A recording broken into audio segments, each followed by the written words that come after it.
다시 한번 여러분 축복할게요. 행복하십시오. 성령 충만하십시오. 아멘. 마태복음 19장 1절부터 12절까지 말씀을 읽었어요. 마태가 전해주는 이야기의 선을 따라가면서 주님의 메시지를 듣길 원합니다. 먼저 1절과 3절, 1절부터 3절까지 말씀을 보십시오. 함께 읽어볼까요? 1절부터 3절 시작. 예수께서 이 말씀을 마치시고 갈릴리를 떠나 요단강 건너 유대 지경에 이르시니 큰 무리가 따르거늘 예수께서 거기서 그들의 병을 고치시더라. 바리새인들이 예수께 나와 그를 시험하여 이르되 사람이 어떤 이유가 있으면 그 아내를 버리는 것이 옳으니까? 예수님께서 갈릴리 사역을 이제 마무리 지으셨습니다. 3년 동안 북쪽 갈릴리 해변을 중심으로 가버나움을 중심으로 사역을 하셨죠. 그리고 이제 유대 지방으로 가십니다. 유대는 예루살렘이 있는 곳입니다. 다시 말하면 십자가로 나아가고 계시는 겁니다. 긴박한 순간입니다. 이때 예수님을 시험에 빠뜨려 넘어뜨리려 하는 사람들이 주님께 가까이 왔습니다. 바리새인들입니다. 그들이 와서 중요한 질문 한 가지를 합니다. 3절에 기록된 바로 이 질문이에요. 사람이 어떤 이유가 있으면 그 아내를 버리는 것이 옳으니까? 사람이 아내를 버리는 게 옳은가요? 이건 버려도 되는가요? 이유가 있으면, 이런 질문. 아마 이 문제는, 이 질문은 바리새인들 사이에서 자주 논쟁을 벌였던 문제일 겁니다. 자기들도 분명 깔끔하게 해답을 얻지 못한 문제입니다. 하지만 아주 중요한 질문이에요.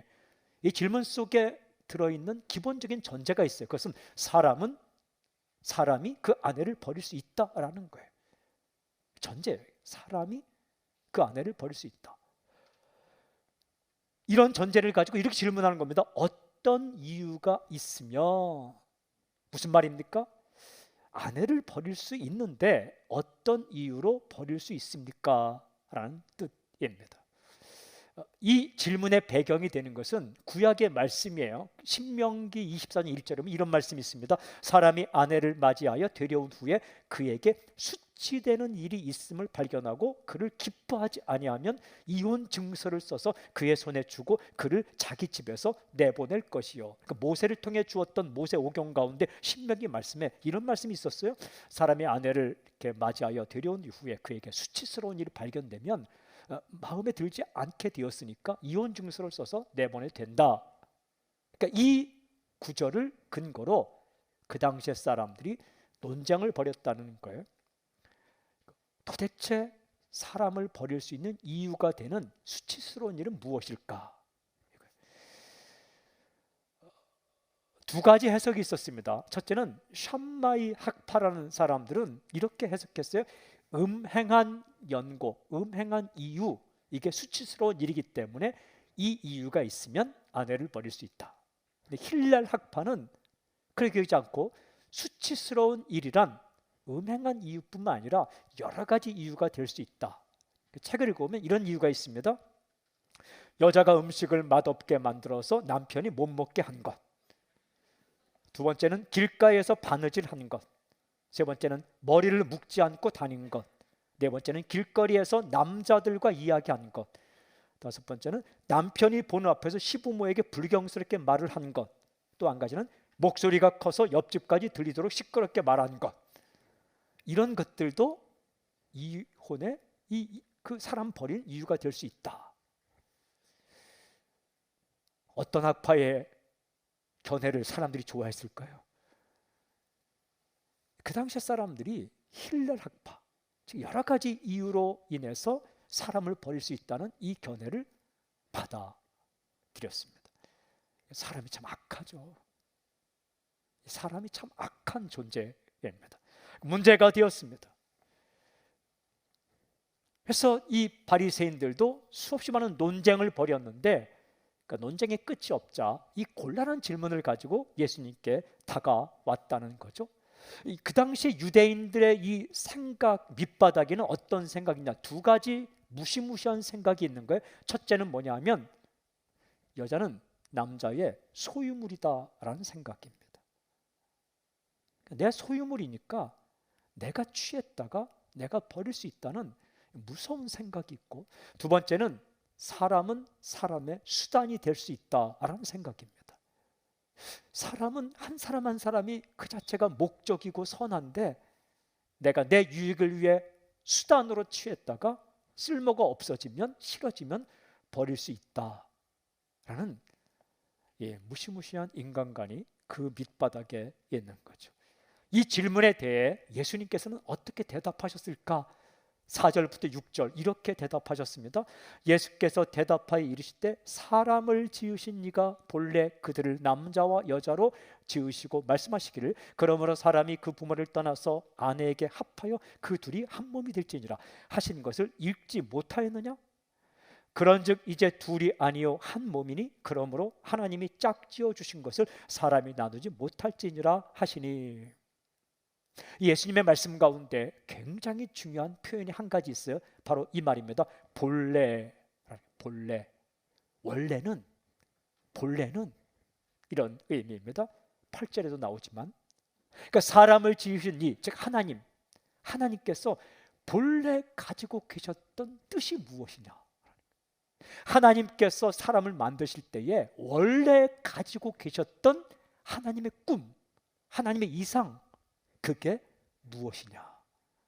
예수님은 하나님께서 가지고 계셨던 본래의 꿈과 이상, 계획을 이제 제자들에게 말씀해 주시며 또 바리새인들에게 대답을 하시는 거죠. 원칙입니다. 원칙. 버릴 수 없는 원칙, 깨뜨릴 수 없는 원칙. 원칙을 가지고 사람을 비판하라고 주신 것이 아니라, 우리가 이 땅에 살아갈 동안 아무리 삶이 힘들어도 실패와 좌절을 맛보더라도 끝까지 붙들고 끝까지 꿈꾸며 살아갈 원칙, 이상, 그것을 말씀해 주시는 거죠. 몇 가지로 말씀은 첫 번째 포인트입니다. 한 남자와 한 여자가 하나가 된다라는 거예요. 이렇게 말씀하셨어요. 남자와 여자로 지으시고, 그 다음 사람이 아내에게 합하여, 여기 사람은 남자를 가리킵니다. 창세기 2장에 나오는 말씀 그대로입니다. 남자와 여자로 만드셨다. 그리고 남자가 여자와 합한다. 우리말 성경에는 정확히 번역하지 않고 있지만, 이 원문 히브리어와 헬라어를 보면 굉장히 중요한 사실 한 가지가 있어요. 그것은 복수명사가 아니라 단수명사라는 거예요. 정확하게 이렇게 번역해야 됩니다. 한 남자와 한 여자. 일부 일처제입니다. 모노가미, 일부 일처제예요. 일부 다처제가 아닙니다. 한 남자와 한 여자. 이게 하나님의 마음 가운데 있던 본래 뜻이다. 본래의 마음이다. 그래서 배제되는 것이 뭐냐? 그게 음행입니다. 간음과 음행은 배제되는 거죠. 한 남자와 한 여자입니다. 여러분, 육체적인 관계는 선물입니다. 아름다운 겁니다. 한 남자와 한 여자가 육체적인 관계를 맺는 것은 하나님께 주신 선물이에요. 종족 번식을 넘어서 인간에게 주신 아름다운 선물이에요. 그런데 이것이 대상을 잘못 찾았을 때 그것은 아름다운 것이 아니죠. 하나님의 본래 뜻은 뭐냐면 한 남자와 한 여자. 사람 가운데 말합니다. 난 여러 사람을 경험해 보시오. 여러분, 한 사람을 경험해도 여러 사람 경험합니다. 얼마나 다양합니까? 근데 중요한 뜻이 정말 이것이 한 남자와 한 여자, 이것이 본래 뜻입니다. 둘째 포인트입니다. 둘이 하나가 되다라는 거예요. 둘이 하나가 되다. 이렇게 말씀하셨어요. 합하여 그 둘이 한 몸이 될지니라. 중요한 것이 뭐냐? 먼저는 둘입니다. 둘. 여기서 출발해요. 하나이기 전에 둘이에요. 두 인격체가 만난다는 거예요. 서로 다릅니다. 당연히 다르죠. 정말 다른 둘이 하나가 된다라는 거예요. 여러분, 그래서 힘든 겁니다. 세상에는 닮은 사람들이 많아요. 닮았지만 똑같은 사람은 한 명도 없습니다. 부모와 자녀도 닮았어요. 어딘가 닮았어요. 하다못해 발가락도 닮는 거죠. 어제 우리 교역자들 가족 모임을 했거든요. 제가 제일 일찍 도착을 했어요. 가만히 이렇게 보는데, 뭐 안내한 건 아니지만 이렇게 보는데 그 부모가 따라오고 그 자녀가 따라오는데 똑같더라고요. 걸음걸이가 너무 똑같은 거예요. 참 닮았다. 하지만 닮았지만 100% 똑같지는 않습니다. 남편과 아내가 그렇고, 부모와 자녀가 그렇고, 형제와 형제가 그렇고, 스승과 제자가 그렇습니다. 여러분, 제자는 스승 닮아요. 참 신기한 거예요. 하지만 똑같지는 않아요. 중요한 출발이 둘이라는 거예요. 그래서 하나 되는 것이 쉽지 않아요. 여러분, 그래서 둘이 하나가 되었기 때문에 언제든지 둘이 될 가능성이 있어요. 하나 되면 깨어질 가능성을 가지고 출발하는 거예요.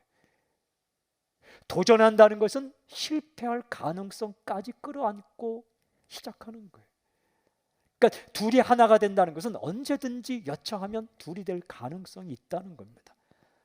그래서 이 둘이 하나가 되는 게 쉽지 않아요. 인간이 악하기 때문에, 또 약하기 때문에 그래요. 하지만 둘이 하나가 된다라는 거예요. 이게 하나님의 꿈이라는 거예요. 이렇게 말씀하십니다. 이제 둘이 아니요 한 몸이니, 한 몸, 사르크스미아, 한 몸이 된다. 신비로운 겁니다.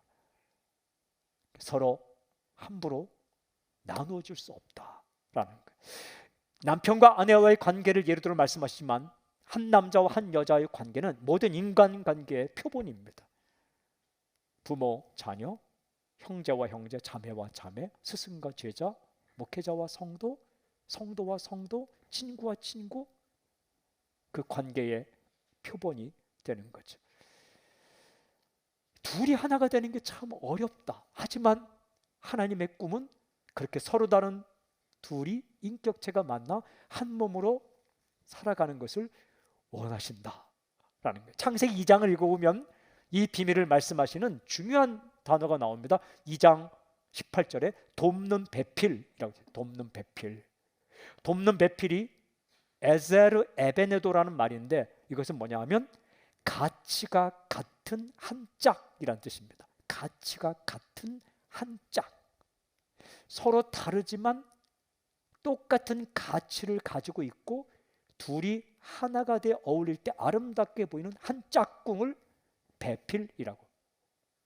돕다라는 말 때문에 한 사람이 한 다른 사람을 일방적으로 도와준다, 종속되다 이 개념이 아니라 똑같은 가치를 가진 둘이 마주보고서 하나로 이루어질 때 아름다운 관계, 이것이 바로 배필, 짝꿍이란 에제르라는 말입니다. 카운터파트라는 뜻입니다.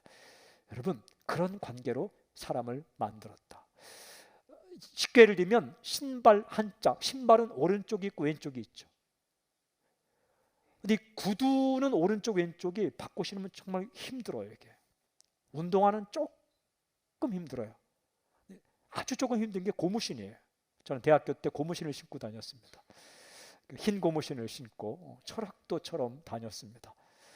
이렇게 나이키 그림도 이렇게 그리고 이제 그렇게 흰 고무신 신고 다니다 검은 고무신에 밀렸습니다.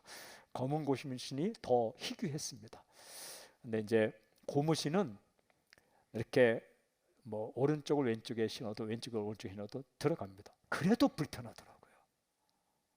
그렇게 부드러운 고무신도 오른쪽 왼쪽이 역할이 다르더라고요. 그렇게 부드러운 고무신도 오른쪽 왼쪽 역할이 다르고, 하지만 오른쪽과 왼쪽이 가치가 같으면서 함께 있을 때 어우러지는 짝, 그것이 배필입니다. 사람을 그렇게 만들었다는 거예요. 부모 자녀의 관계도 그렇습니다. 자녀는 부모의 소유물이 아닙니다. 부모는 자녀의 수단이 아닙니다. 부모에게도 자녀는 수단이 아니에요. 내가 못 이룬 꿈을 그를 통해 이루고자 하는 인생의 수단이 아니에요. 그냥 그 자체가 목적이고, 서로 다른 둘이 만나는 거예요. 남편과 아내가 그렇고, 형제와 형제가 그렇고, 자매와 자매가 그렇다라는 거예요. 그래서 셋째 포인트, 사람을 함부로 버리지 말라. 이렇게 말씀하세요.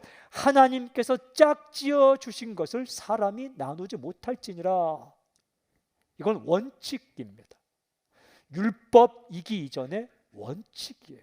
율법은 죄지은 인간에게 주신 법입니다. 우리 이런 말 하죠. 저 사람은 법 없이도 살아. 무슨 뜻입니까? 법 없이도 올바르게 산다. 그러니까 법은 올바르게 살지 못하는 인간을 제어하는 최소한의 장치예요. 그게 법이에요. 그게 율법입니다. 하나님은 죄를 범한 인간에게 율법을 주셨어요. 이렇게 하라, 저렇게 하라, 하지 말라. do 하라, do not 하지 말라. 근데 그 율법 이전의 원칙은 뭐냐? 하나님께서 만나게 해준 사람을 함부로 버리지 않는 것. 이게 원칙이다라는 거예요. 하나님의 본래 뜻은 서로 다른 둘이 만나지만 하나님께서 보내준 선물인 줄 알고 그를 함부로 배척하고 버리지 말고 둘이 함께 아름다운 인생을 살아가는 것. 부모 자식이 그렇고 남편과 아내가 그렇고 스승과 제자가 그렇고 그러하며 형제와 형제 그렇고 목회자와 성도가 그렇다. 이런 말씀. 잠언을 읽어보니까 이런 말씀이 있더라고요. 잠언 5장 18절 뇌 샘으로 복되게 하라. 뇌가 젊어서 취한 아내를 즐거워하라. 젊어서 취한 아내를 즐거워하라 이 말은 뭐냐면 아름다울 때 정말 내 마음에 들 때 그렇게 만난 아내를 평생토록 즐거워하라. 그럼 부모님도 힘이 있어 보이고 내게 도움이 될 것 같고 그럴 때 부모님뿐만 아니라 세월이 흘러 연세가 들고 육체적으로 어려워지고 힘들어졌을 때 그런 부모님을 즐거워할 줄 알아라. 제자는 스승에 대해서도 스승이 내게 길을 열어줄 것 같고 굉장히 영웅처럼 보일 때뿐만 아니라 한번 맺어진 스승과 제자 간에도 그가 정말 힘을 잃은 것처럼 그런 상황이 있을 때에도 그를 즐거워하고 그를 함부로 외면하지 말라. 친구와의 관계도 그렇죠. 잠언을 읽어보면 진짜 친구는 어려울 때 친구다. 이런 말씀들이 수없이 많이 나오죠. 그러니까 내가 젊어서 취한 아내라는 것은 내가 정말 좋아하고 내 마음에 들고 너에게 도움이 될 것 같은 그때뿐만 아니라 그 시절이 호시절이 지나가도 그를 즐거워하며 버리지 말라라는 말씀입니다. 바리새인들에게 예수님께 이 원칙을 말씀해 주셨어요. 이상을 말씀해 주셨어요. 본래 하나님의 뜻을 말씀해 주셨어요. 그랬더니 이 바리새인들이 모세 율법을 가지고 반기를 듭니다. 이어지는 7절 이렇게 말합니다. 여짜오되 그러면 어찌하여 모세는 이혼 증서를 주어서 버리라 명하였나이까? 신명기 24장 1절이죠. 읽었던 이 말씀 무슨 뜻입니까? 예수님 이렇게 말씀하셨습니다. 8절에 예수께서 이르시되 모세가 너희 마음에 완악함 때문에 아내 버림을 허락하였거니와 본래는 그렇지 아니하니라. 가장 중요한 말이 본래는 그렇지 아니하니라 라는 말씀입니다. 이 율법은 너희가 악하기 때문에 준 것이다. 이혼 증서도 악하기 때문에 쓰라 한 것이지 그것만 있으면 만사가 다 된다는 이야기가 아니다. 여러분 이 최소한의 안전장치다라는 거예요. 함부로 아무렇게나 버리지 않도록 최소한의 안전장치로 이혼 증서를 했다. 그 당시 이혼 증서는 굉장히 간단했습니다. 이렇게 기록했습니다. 나는 이 여인을 더 이상 아내로 취하지 않겠습니다. 딱 한 줄이었어요. 참 인간이 악한 거예요. 하지만 이것이라도 이 최소한의 이혼 증서라도 안전장치. 왜 안전장치입니까? 그거 없으면 함부로 버리니까. 또 한 가지는 사람에게 버림받은 한 여인이 재혼할 때에 이혼 증서가 없으면 재혼을 할 수 없었습니다. 그래서 한 여인의 인권을 보장하기 위해서 인간이 악하기 때문에 함부로 버린 것을 허락하는 것이 아니라 최소한의 안전장치를 만들어 놓은 것이죠. 그게 율법이에요. 여러분 성경에 나오는 모든 인간이 완전하지 않습니다. 야곱은 여러 명의 여인과 결혼했는데요, 그거는 야곱이 다 올바른 게 아니라 야곱은 연약한 인간이에요. 그가 했기 때문에 다 옳은 게 아니라 연약한 인간이 잘못을 범했지만 그런 잘못을 범한 인간을 통해서라도 구원의 역사를 이루어간 하나님의 사랑을 말씀하는 거죠. 주님께서 원칙을 이렇게 말씀해 주셨습니다. 부득불 허용한 사항이에요. 부득불 허용하시는 거예요. 그 당시에 소외받는 한 여인의 삶을 보호하고자 함부로 버리지 않도록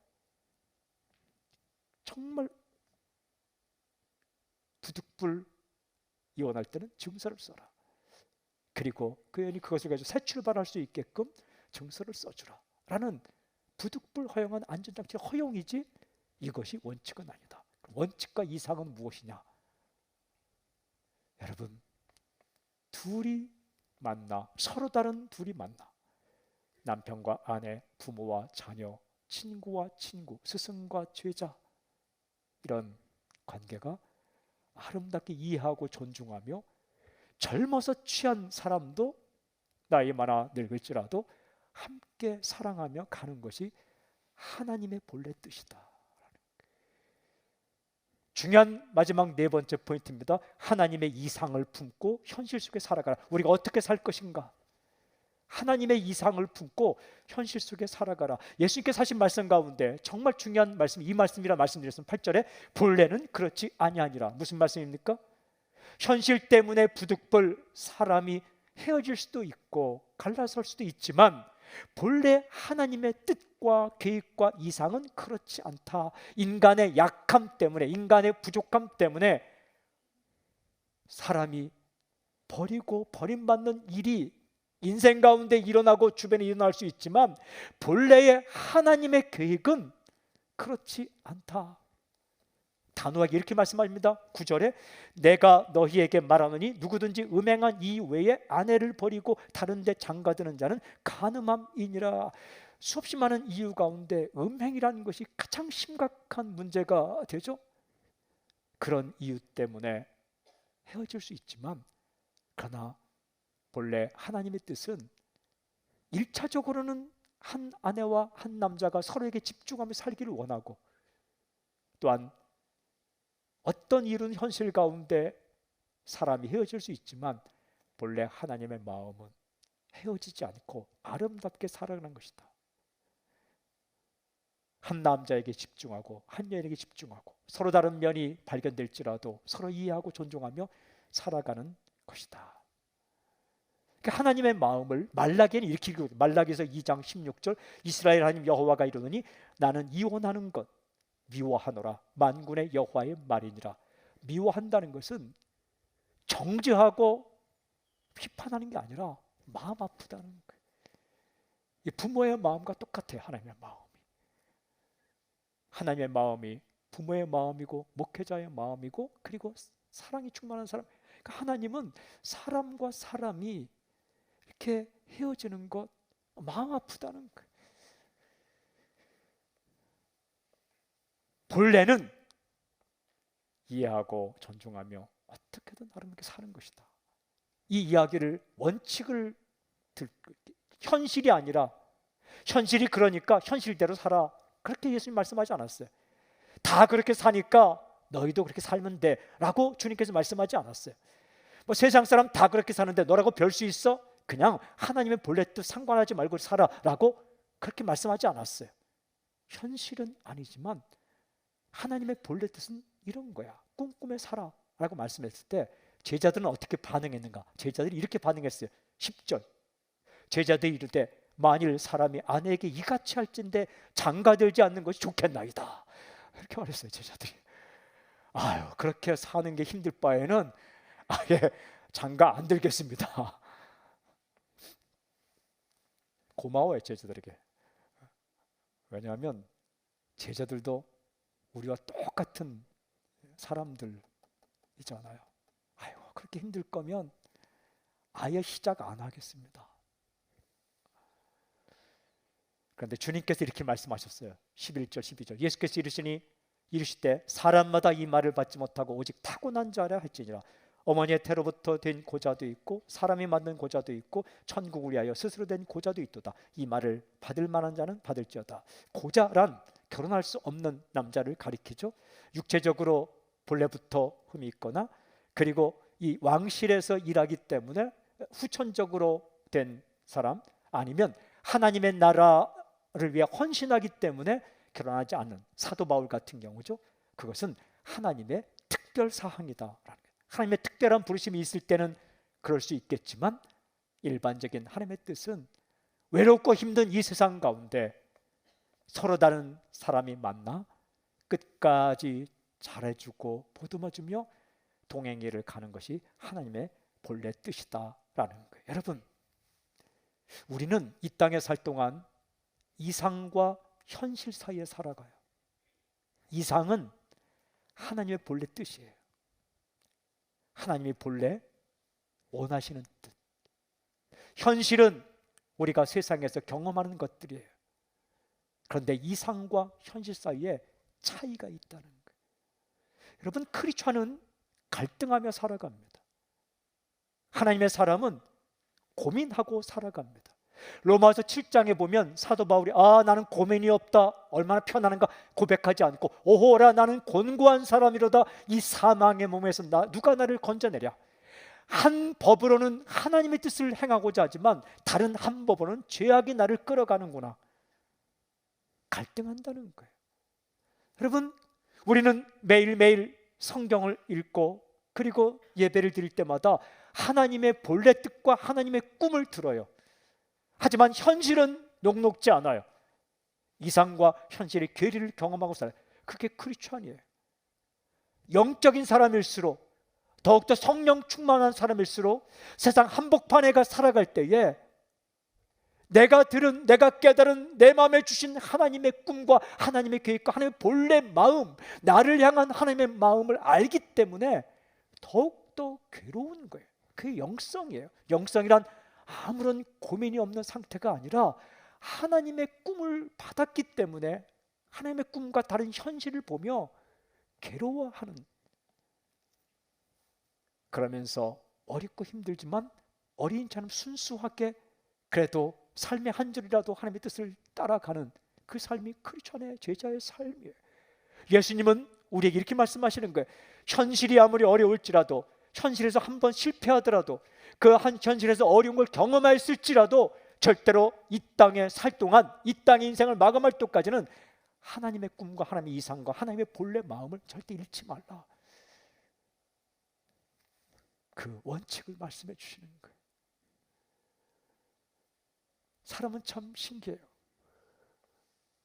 기도하면 하나님의 마음이 들리는 거예요. 말씀 읽고 묵상하면 본래 하나님의 마음이 들리는 거예요. 눈을 뜨면, 세상을 나가면 그렇지 못한 현실 앞에, 하지만 끝까지 어떻게 해서든지 하나님의 본래 마음과 뜻과 이상을 잃지 않고 살아가고자 할 때에 우리 이 땅 가운데 삶의 한 절이라도 주의 뜻대로 살아낼 수 있는, 그때 진정한 행복이 찾아오는 거예요. 여러분, 오늘 이 말씀은 이혼한 사람에 대한 정죄가 아닙니다.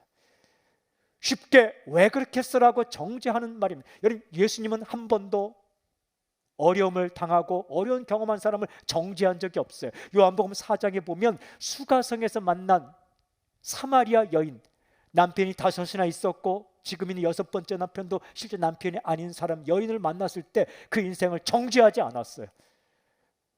그리고 그에게 예배에 대해 말씀해 주셨어요. 그리고 그 여인의 삶을 다시 회복시켜 주셨죠. 이 말씀은 우리의 원칙을 가지고 원칙대로 살지 않는 사람들을 정죄하고 비판하고 손가락질하고 주신 말씀이 아니라, 인생이 힘들고 어렵지만 하나님의 원칙과 이상을 마음에 품고 어떻게든 그 이상을 꿈꾸며 살아내고자 다시 한번 시도하고 도전하라는 예수님의 말씀이에요.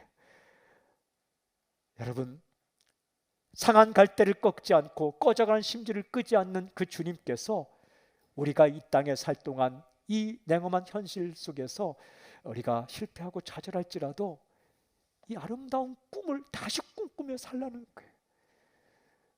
여러분 가운데 사람과 헤어진 경험이 있는 사람 있습니까? 하나님의 본래 뜻은 한 사람과 한 사람이 만나 그렇게 이 땅 가운데 보듬어주며 이해하고 사랑하며 함께 꿈에 살기를 원하시면 다시 도전하십시오.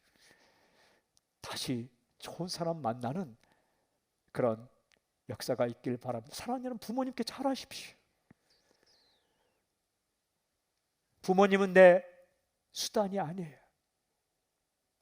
혹시라도 당신의 사랑, 지금 생존하고 계신 부모님 계시다면 연약해 보이고 혹은 정말 치매에 걸리고 그리고 내게 별다른 도움을 주지 못하는 상황이 있을지라도 사람을 함부로 마음속에서 멀리하는 건 아니라는 거예요. 끝까지 부모는 자녀에게 잘하라는 거예요. 내 소유물이 아닙니다. 내 수단이 아닙니다. 내게 나와 다르고 내게 도움이 되지 않는다고 생각할 때까지 함부로 사람을 포기하지 말라는 거예요. 주님은 그렇게 우리를 대해 주십니다. 주님은 당신을 버리지 않습니다. 주님은 절대로 당신을 버리지 않습니다. 당신이 기도할 때는 당신을 붙잡고 있다가 기도하지 않을 때는 버리는 분이 아닙니다. 나는 주를 놓을지라도 주님은 당신을 놓지 않아요. 나는 주님을 잊을지라도 주님은 나를 잊지 않아요.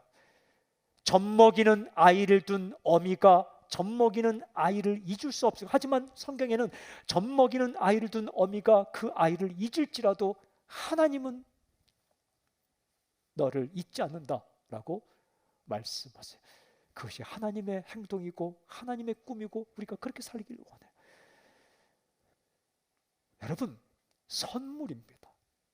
내게 보내준 사람은 선물이에요. 하나님이 짝지어 주셨다는 것은 하나님께서 요모조모 따져서 당신에게 딱 맞기 때문에 보내준 선물이에요.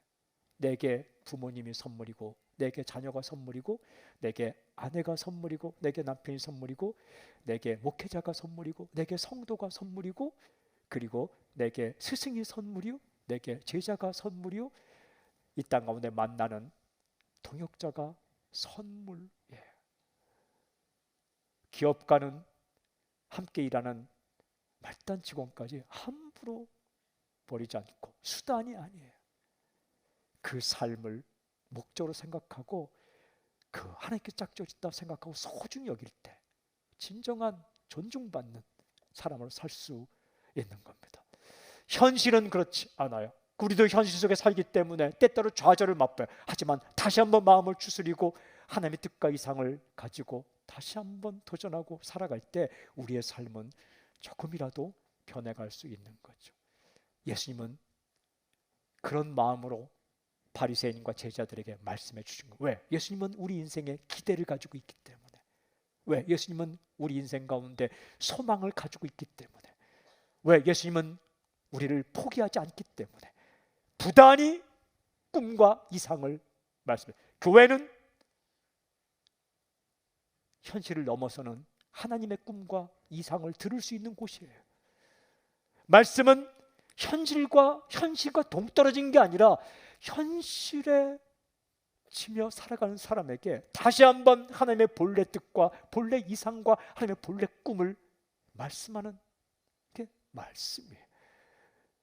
오늘 우리에게 주신 이 말씀을 따라 우리 인생의 과거 속에 경험 속에 실패가 있고 좌절이 있고 또한 우리가 실수한 부분이 있을지라도 다시 한번 추스리고 내게 현재 있는 사람, 내게 짝지어준 사람, 그리고 내게 보내준 사람, 나의 사람, 그리고 부모, 자녀, 스승, 동역자, 그리고 가까이 있는 동지들 이해하고 사랑하고 보듬어주며 대단하게 보이지 않는 정말 부담스럽게 보이는 지금 이 순간까지도 잘해주며 살아가는 아름다운 인생이 되길 저는 선포합니다.